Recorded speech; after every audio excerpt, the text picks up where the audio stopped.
Madame, Monsieur, bonsoir. Bienvenue aux 20h de ce 21 janvier 2021 sur Reflet d'Afrique Télévision. Au sommaire de ce journal, la loi fondamentale du Cameroun a 25 ans, votée par l'Assemblée nationale.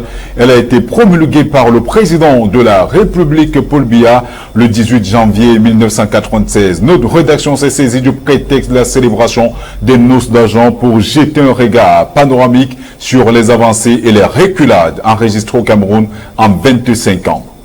Dans un contexte social assez délicat où le chômage est de plus en plus grandissant, des jeunes Camerounais se sont tournés vers la conduite des mototaxis, l'un des rares secteurs pourvoyeurs actuellement d'emploi. L'activité a le vent en poupe au point où, dans l'une de ces rares sorties, le chef de l'État camerounais avait reconnu leur utilité dans un environnement où les autorités de la ville peinent à trouver des solutions idoines à la mobilité urbaine. Malheureusement, le phénomène a pris de l'ampleur dans la métropole économique avec des conséquences plurielles dans la gestion du trafic des usagers. Conscient de cela, le maire de la ville de Douala les a réunis autour d'un atelier visant la professionnalisation et l'assainissement de ce secteur. Pourra-t-il venir à bout de cette tentative de réponse dans ce journal? Réclamé à corps et à cri par de nombreux Camerounais, souhaité par les sportifs au regard de leurs prestations dans des compétitions internationales, promis par les autorités politiques, le Cameroun a désormais ses stades à l'image des conquêtes antérieures de leur équipe fanion, les Lions indomptables. Mis en exploitation à la faveur du championnat d'Afrique des Nations, ces joyaux architecturaux sont malheureusement victimes du vandalisme par quelques ennemis du progrès qui brillent par des comportements d'incivisme en laissant traîner des déchets dans des gradins ou en posant des pieds sur des sièges. Une situation qui a poussé le ministre des Sports et de l'Éducation physique à siffler la fin de la récréation. Nous en parlons dans ce journal, madame, monsieur. Voilà pour les titres de ce journal. Les détails, c'est dans un instant.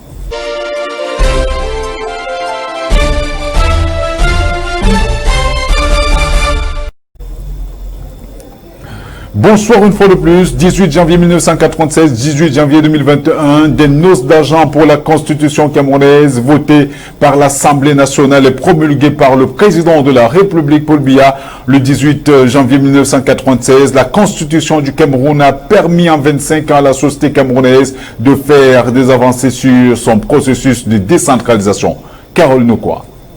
Des années 90, de nombreux pays africains ont connu de grands moments de profonde mutation de leur vie politique. C'est dans d'autres États, les conférences nationales étaient à la mode pour trouver des solutions aux différentes revendications qui portaient principalement sur l'instauration du multipartisme et les modalités de l'alternance au sommet de l'État. Le Cameroun avait opté pour sa propre voie. Le président Paul Biya avait convoqué l'Assemblée nationale et quelques mois plus tard, elle a adopté une série de lois dont celle consacrant la libéralisation de la vie politique. De nouveaux partis politiques sont nés. La liberté de la presse renforcée, la loi sur les associations sera complètement révisée dans un sens de la législation libérale. Au regard de l'évolution de la société camerounaise, la Constitution de 1996 a permis des avancées dans le processus par achèvement de la décentralisation et de la modernisation des institutions. Les amendements de cette Constitution de 1996 ont ouvert une nouvelle ère de la vie politique au Cameroun. Mais elle ne touche pas à la forme de l'État qui reste et demeure un État unitaire et décentralisé. L'adoption de l'État unitaire décentralisé implique une participation effective des populations à la gestion des affaires locales. Mais la décentralisation peine encore à prendre corps, malgré le préambule de cette constitution camerounaise qui conjugue les vestiges du parti unique contenu dans la précédente loi fondamentale et, je cite, « Nul ne peut être inquiété en raison de ses origines, de ses opinions ou croyances en matière religieuse,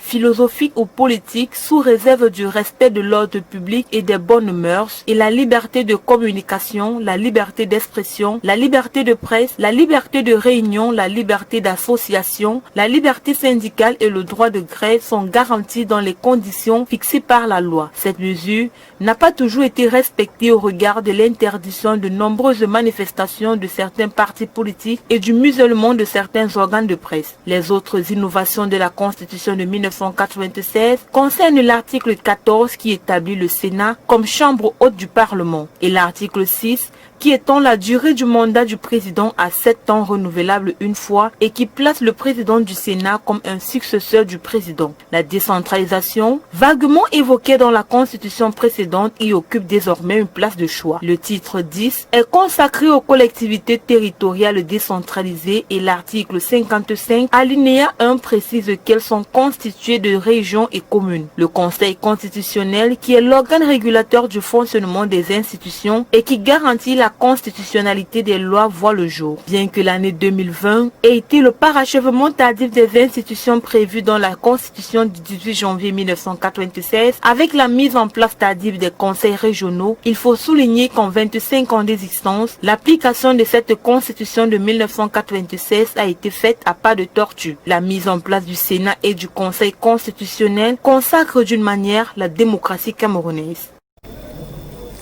4 milliards de francs CFA, c'est le montant que le gouvernement du Cameroun débloque pour subventionner les soins des malades atteints d'insuffisance rénale. L'information a été rendue publique par le ministre camerounais de la Santé publique. C'était le mardi 19 janvier 2021 au cours d'une réunion de sensibilisation organisée à l'hôpital général de Yaoundé dans le but de rassurer ces malades. Lestine Femba pour les détails.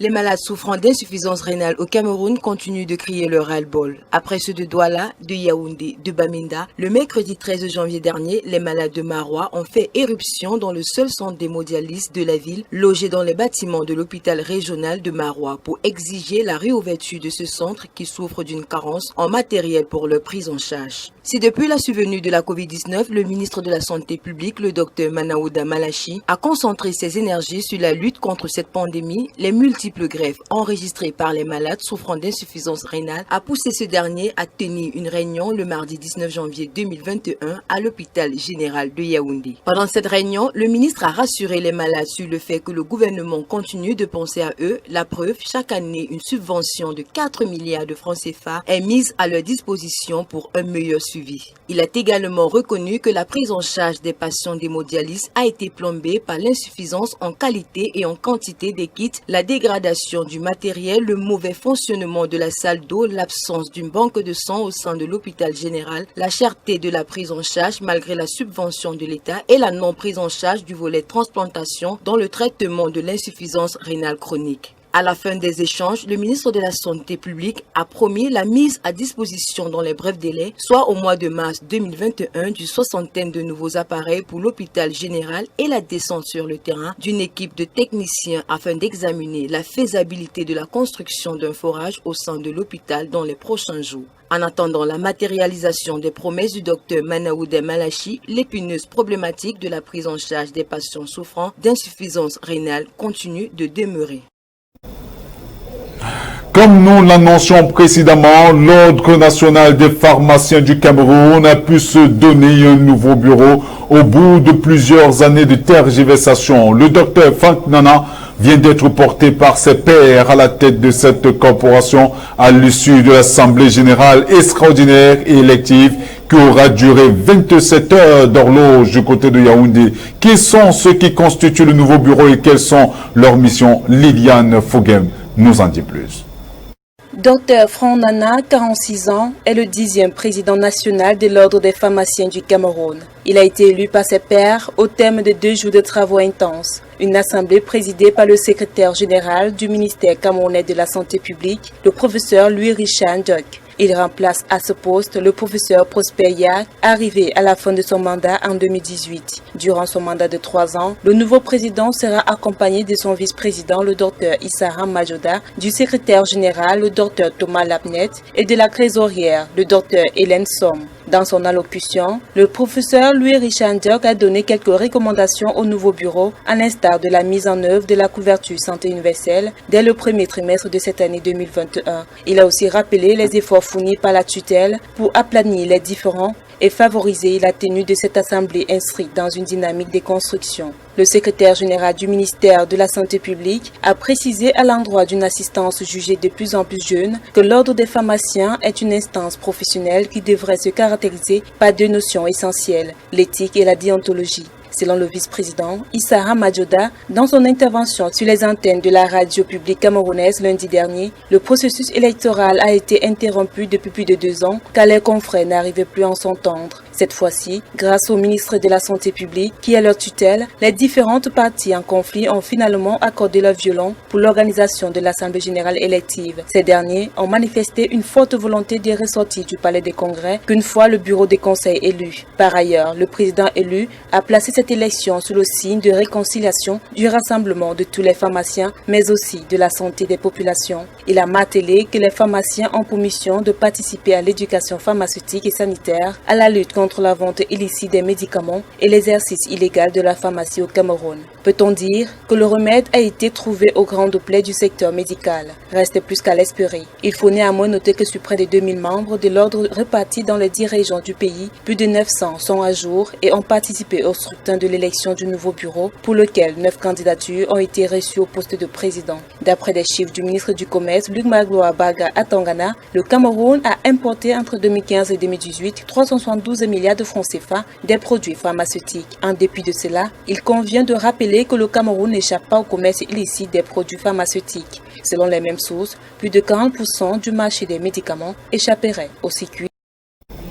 À peine investi par ses pairs, le docteur Frank Nana devra s'attaquer à un phénomène qui prend de plus en plus de l'ampleur au sein du corps social camerounais et dont les conséquences sont innombrables. Il s'agit notamment de la vente illicite des médicaments dans la rue. Malgré les multiples campagnes de sensibilisation des populations par les pouvoirs publics, la situation ne semble pas changer. Bien au contraire, le business a pris du galon et les acteurs de ce secteur se frottent désormais les mains. Liliane Foggen.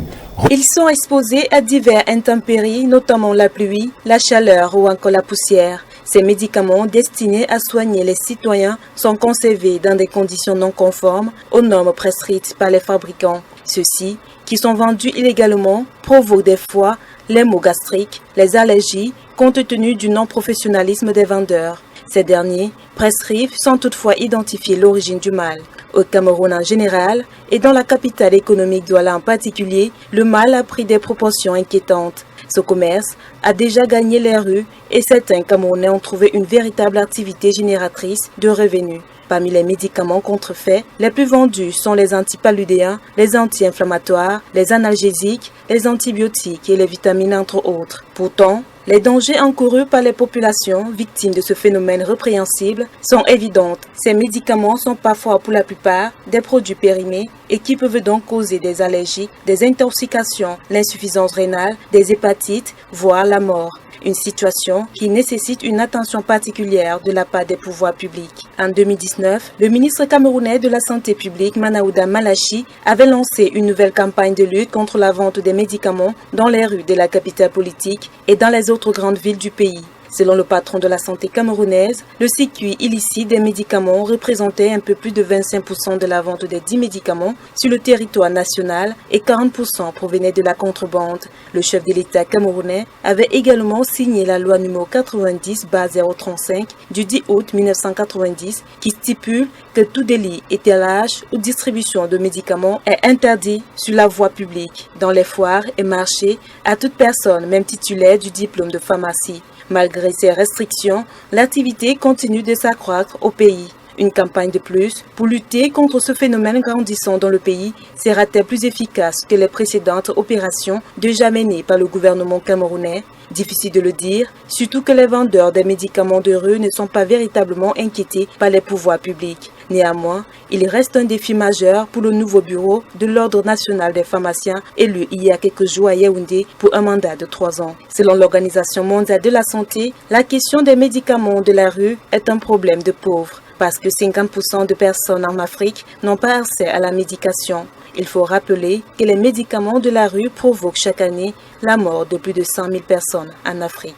La salle des fêtes d'Aqua à Douala, capitale économique du Cameroun, a abrité un atelier de restitution visant la professionnalisation et l'assainissement du secteur des mototaxis organisé par la communauté urbaine. Cette rencontre était présidée par le super-maire de la ville de Douala. Ce dernier s'est entretenu avec des journalistes, des conducteurs de moto et les autres acteurs de la société sur la stratégie mise sur pied pour assainir le secteur des mototaxis à Douala. Abdou Salam faisait partie de cette rencontre, son reportage. Dans un contexte... Comme l'adage le dit si bien, il n'y a pas de saut métier, il n'y a que de sautes gens. Les autorités de la ville de Douala l'ont si bien compris. C'est la raison pour laquelle elles ont réuni le mardi 19 janvier 2021 dans l'enceinte de la salle de fête d'Aqua les usagers de la route avec, au premier rang, les conducteurs de moto-taxi, communément appelés moto-taximen, dans le cadre d'un atelier de restitution du plan d'action de professionnalisation et d'assainissement du secteur des transports des moto-taxis dans la ville de Douala. La ville de Douala, métropole économique du Cameroun, comme la plupart des métropoles, voit sa démographie s'agrandir à une vitesse éclair à cause des jeunes venus d'horizons divers qui viennent gonfler la longue liste des chercheurs d'emploi, augmentant ainsi le taux de chômage, pourtant déjà assez élevé. C'est ainsi que le secteur de moto-taximen se présente comme un véritable pourvoyeur d'emploi de premier ordre. Il rend certes un grand service aux familles, permet aux populations de se mouvoir dans la ville.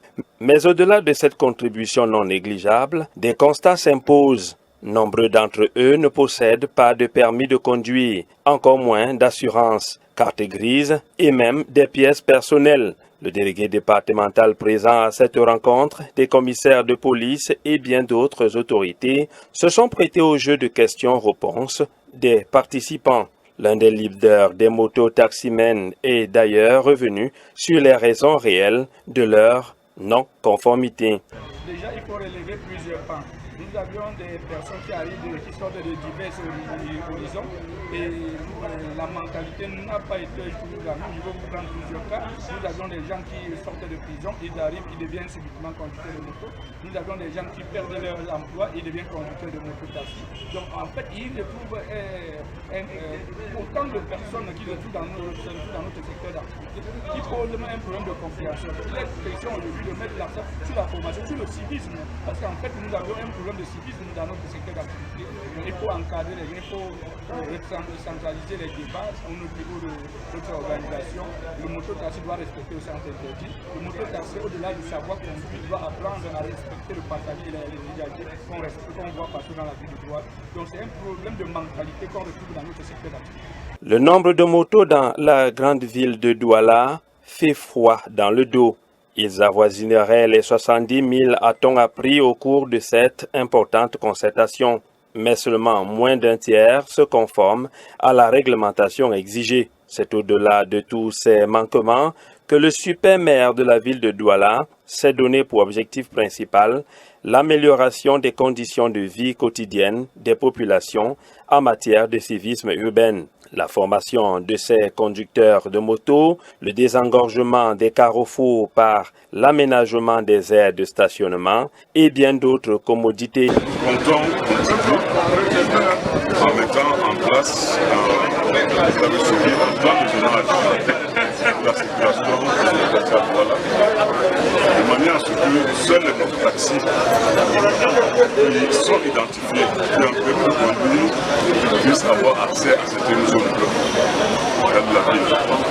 Et nous allons mobiliser les forces de l'ordre pour que ceci soit appliqué. Ce sera aussi une incitation pour ceux qui ne sont pas encore manifestés ou ne se manifester. C'est dans l'espoir de voir les habitudes changer autour d'un cocktail que les uns et les autres se sont séparés. Dans un contexte social assez délicat où le chômage est de plus en plus grandissant, des jeunes Camerounais se sont tournés vers la conduite des mototaxis, l'un des rares secteurs pourvoyeurs actuellement d'emploi au Cameroun. L'activité a le vent en poupe au point où, dans l'une de ses rares sorties, le chef de l'État camerounais avait reconnu leur utilité dans un environnement où les autorités de la ville peinent à trouver des solutions idoines à la mobilité urbaine. Malheureusement, le phénomène a pris de l'ampleur dans la métropole économique avec des conséquences plurielles dans la gestion du trafic des usagers. Le maire de la ville de Douala, qui vient de la réunir autour d'un atelier visant la professionnalisation et l'assainissement de ce secteur, pourra-t-il venir à bout de cette hydre? Tentative de réponse dans cet élément d'Abdou Salah. Dans un contexte où les populations dans les villes se font de plus en plus nombreuses du fait de la transformation des campagnes, de l'exode rural et de l'accroissement démographique global, engendrant le chômage, l'incivisme et au demeurant le désordre urbain, dans tout ce méli-mélo infernal, certaines personnes se sont taillées une part belle dans un métier que nul n'a vu venir. Autour des années 93-94, à peine rentré dans le multipartisme, frappé par une forte crise économique, un opérateur économique originaire du département des Bamboutos dans la région de l'Ouest Cameroun décide d'importer des motos d'occasion du Japon, notamment des Suzuki. Cela lui donne déjà un avantage considérable sur les concessionnaires qui proposent des motos japonais au prix moyen d'1,5 million de francs CFA. La solidarité agissante des populations de l'Ouest favorise l'achat des motos d'un autre genre. Mais le mot Benskinner, qui sera popularisé avec la chanson à succès d'André-Marie Talla, sortie en 1993, et surtout le groupe Kouchouam Banda, au milieu des années 1990, avait été donné aux premières motos utilisées pour le transport urbain. Il s'agit des Suzuki FR50 qui, de manière assez curieuse, avaient donné aux habitants de Douala l'impression d'une personne rabaissée à la sale besogne. Au fur et à mesure de l'avancée démographique, nombreux sont ceux qui ont trouvé leur compte en tant que conducteurs de moto, bensikin, jusqu'ici d'ailleurs. Mais la question fondamentale reste posée. Pourquoi les autorités de la ville de Douala qui se succèdent pointent tous les doigts accusateurs aux Benskinner d'être des vecteurs négatifs au désordre urbain? Un chapeau très lourd à porter pour ces derniers, d'où le bras de fer constant. Tout commence par les plans d'urbanisation. Si certaines de nos villes en ont un, il est sagement resté dans les tiroirs. Les citadins n'en ont aucune idée et les autorités municipales ne font rien pour le mettre à la disposition des citoyens. Les mairies n'aménagent pas le lotissement urbain. Cette tâche est abandonnée à la liberté des propriétaires. Pareil pour ces conducteurs de moto-taxi qui ont vu faire au départ et pensent unanimement que c'est ainsi qu'on vit dans les zones urbaines. Bien que l'on soit d'accord du civisme quelque peu mesuré des Benskinner à Yaoundé, on n'en dira pas autant pour Douala. Une batterie de mesures prises par le super-maire de la ville de Douala dans le but d'assainir le secteur moto-taxi paraît ardue. Ses prédécesseurs ont employé des méthodes parfois drastiques, interdisant la circulation des moto-taxis dans certains quartiers, exigeant les choisibles à tout Benskinner, la police municipale prête à happer à tout bout de champ, tout Benskinner ne remplissant pas la norme exigée. Aucune méthode de la part de l'autorité urbaine n'a marché, ce qui montre la complexité du problème. L'approche du super-maire du Vouri face aux conducteurs de moto-taxi, cette fois-ci, reste trop attendue. On dira simplement « wait and see ». Réclamé à corps et à cri par de nombreux Camerounais, souhaités par les sportifs au regard de leurs prestations dans les compétitions internationales, promis par les autorités politiques, le Cameroun a désormais ses stades à l'image des conquêtes intérieures de leur équipe fanion, les Lions indomptables. Mise en exploitation à la faveur du championnat d'Afrique des Nations, ces joyaux architecturaux sont de plus en plus malheureusement victimes du vandalisme par quelques ennemis du progrès qui brillent par des comportements d'incivisme en laissant traîner des objets dans des gradins ou en posant des pieds sur des sièges. Une situation qui a poussé le ministre des Sports et de l'Éducation physique à siffler la fin de la recréation. Carole Nokwa.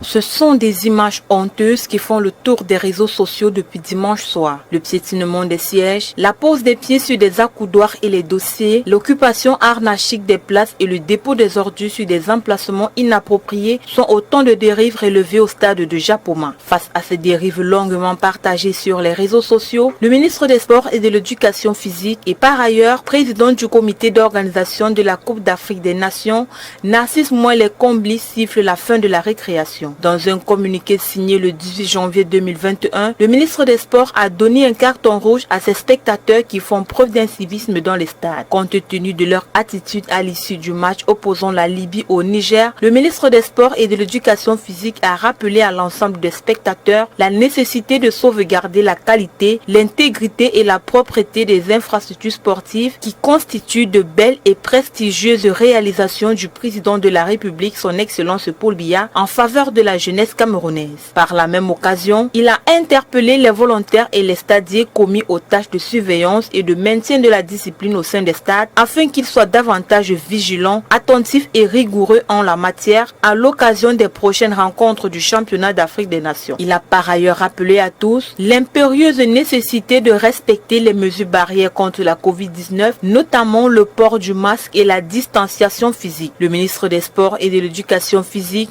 président du COCAN 2020-2021, en appelle à la compréhension, au civisme, au patriotisme, au sens de la discipline et au respect des consignes de sûreté et de sécurité par les spectateurs admis dans les stades. Forte mobilisation hier à Bamako, plusieurs mouvements de contestation, de protestation demandent le départ des Français du Mali. Ils sont accusés par les populations de plusieurs bavures militaires. Également, une forte explosion a secoué hier la capitale espagnole Madrid, engendrant de nombreux dégâts. Blanchard Thierry-Sov. Madrid, la capitale de l'Espagne, a été secouée hier par une forte explosion. Une tour de fumée sortant d'un immeuble et des gravailles papier dans la rue étaient clairement visibles sur les vidéos et images largement partagées sur les réseaux sociaux.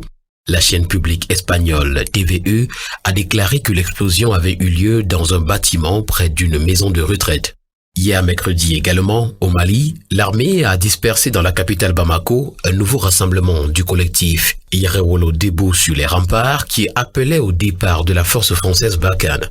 C'est en usant de gaz lacrymogène sur les manifestants qui étaient rassemblés au monument de l'indépendance que les policiers et gendarmes les ont dispersés. Cette manifestation interdite par les autorités en raison du Covid-19 intervient quelques jours seulement après le discours à la nation du président de la transition Mba Ndao lors du 60e anniversaire de l'armée malienne dans lequel il a réaffirmé son soutien à la présence des forces étrangères au Mali.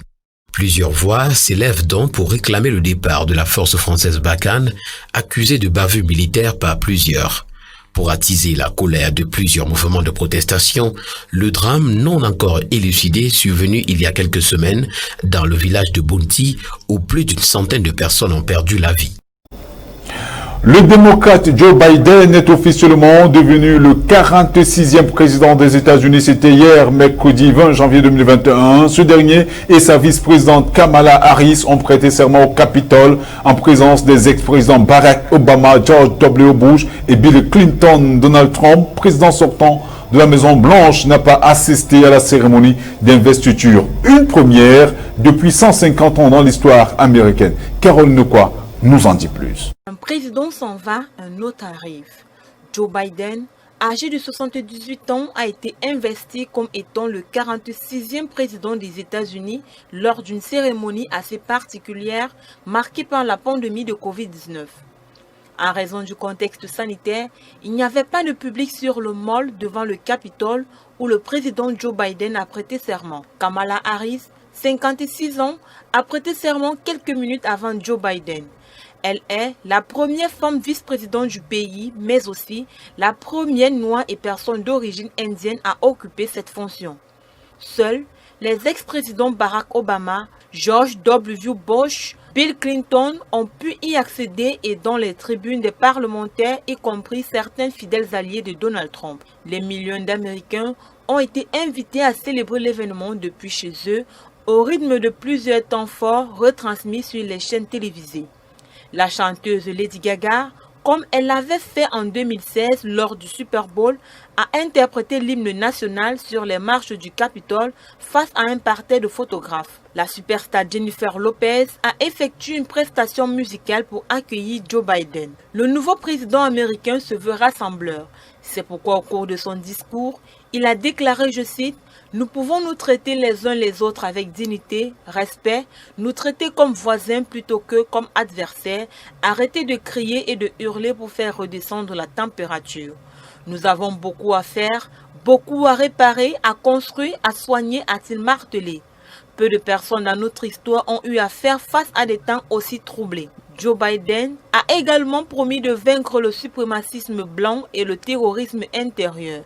Et il a appelé à rejeter une culture où les faits sont manipulés et même inventés. À la fin de son discours, le nouveau président des États-Unis a fait observer une minute de silence en hommage aux victimes du Covid-19. À son arrivée à la Maison-Blanche, Joe Biden a signé une série de décrets dont le retour des États-Unis dans les accords de Paris sur le climat. Une soirée musicale Celebrate America a ensuite eu lieu avec plusieurs artistes comme Bruce Springsteen, John Bon Jovi, John Legend, Katy Perry ou encore Justin Timberlake. La soirée s'est terminée avec d'énormes feux d'artifice au-dessus de Washington. Il convient par ailleurs de rappeler que pour la première fois depuis 150 ans, le président sortant Donald Trump n'a pas assisté à la cérémonie d'investiture de son successeur. Ce dernier, qui s'est obstiné à refuser sa défaite au scrutin du 3 novembre 2020, n'a pas participé à la prestation de serment. Il a quitté la Maison-Blanche à destination de sa résidence de Mar-a-Lago en Floride, devenant ainsi le tout premier président à refuser d'assister à la passation de pouvoir depuis Andrew Johnson en 1869.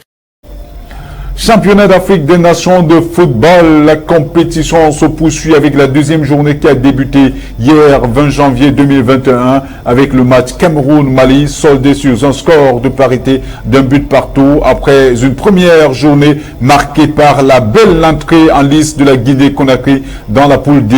Le point de cette première journée avec Savior Ngassa.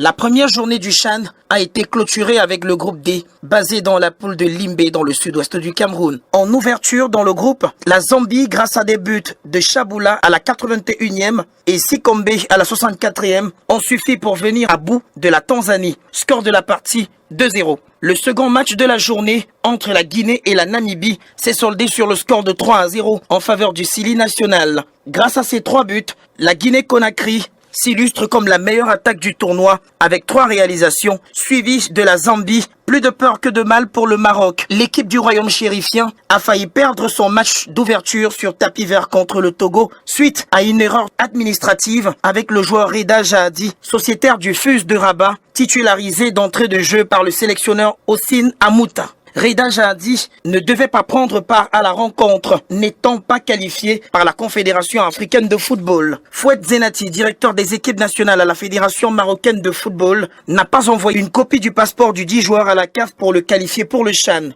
Heureusement, le staff averti avant a pu modifier son 11 de départ. Prudence. En football féminin, la capitaine des Black Queens du Ghana, Elizabeth Ado, s'engage avec le club américain de North Carolina Courage. La durée de son contrat est d'1 an avec une option de prolongation de 12 mois. Son nouveau club, double champion de NWSL des États-Unis, a procédé à sa présentation lundi dernier. Toujours en football féminin, le championnat nigérian de football à nouveau suspendu. Le non-respect du protocole sanitaire de la Ligue par certaines équipes est à l'origine de ce coup d'arrêt. Un rapport publié par le service de santé informe que certains clubs ne prennent pas suffisamment des mesures de protection contre le coronavirus. Rappelons que le championnat avait déjà été arrêté au mois de décembre pour la même raison.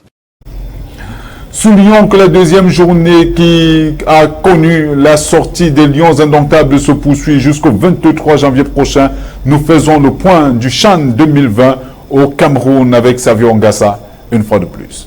La deuxième journée du championnat d'Afrique des Nations de football s'est ouverte dans le groupe A avec une chaude explication entre le Cameroun pays hôte et le Mali, candidat sérieux au titre. 2 équipes qui ont toutes les 2 remporté leur première rencontre et qui visaient un deuxième succès synonyme de qualification. 6 minutes après le coup d'envoi, Salomon Banga ouvre le score pour le Cameroun. Une joie de courte durée car Samaké, à la 12e minute, remet les pendules à l'heure et douche le stade Amadou Ahidjo. Malgré les nombreuses occasions que sont procurées les 2 formations, information, le score n'évoluera plus jusqu'au coup de sifflet final. Dans l'autre rencontre de la journée qui opposait les deux équipes perdantes, lors de la première journée, la victoire a tourné en faveur du Burkina Faso face aux Warriors du Zimbabwe. Avec au passage un excellent coup franc d'Ismaïla Ouedraogo, le sociétaire de AS Douane a été élu homme du match. Au terme de cette deuxième journée dans ce groupe, Camerounais et Maliens occupent respectivement la première et la deuxième place avec 4 points, suivi du Burkina Faso 3 points et du Zimbabwe dernier et premier éliminé de la compétition. Le CHAN, opportunité pour les joueurs évoluant sur le continent de s'exposer. Une aubaine bien saisie par Félix Okin, auteur d'un très bon début de compétition et crédité d'une sacrée performance contre le Zimbabwe. Le sociétaire de Coton Sport de Garoua est dans le viseur des clubs français tels que Strasbourg, Angers et même le club grec de PAOK Salonique. Il est à noter que Félix Okin avait déjà été convoqué au mois de novembre lors de la double confrontation contre le Mozambique. Bravo l'artiste. Coup dur pour la sélection rwandaise qui perd son milieu de terrain Eric Zabimana, forfait pour le reste du tournoi. Ce dernier a contracté une blessure musculaire lors du match contre l'Ouganda, une blessure qui l'éloigne des terrains pour 2 semaines. Madame, Monsieur, c'est avec cette information sportive que nous mettons un terme à ce journal. Nous disons un bonsoir tout à fait particulier à toute la communauté des sourds et malentendants qui nous suit avec beaucoup d'intérêt, d'ailleurs, qui suit toutes les éditions de sessions d'information, surtout le 20h avec beaucoup de délectation. Nous disons également bonsoir et un merci particulier à Benjamin Boum qui nous permet d'être en contact permanent avec cette communauté. Nous le dirons toujours. Le Reflet d'Afrique Télévision est la seule première télévision inclusive émettant depuis le Cameroun. Madame, Monsieur, donnons-nous rendez-vous quand il sera exactement 20h demain. Bonsoir.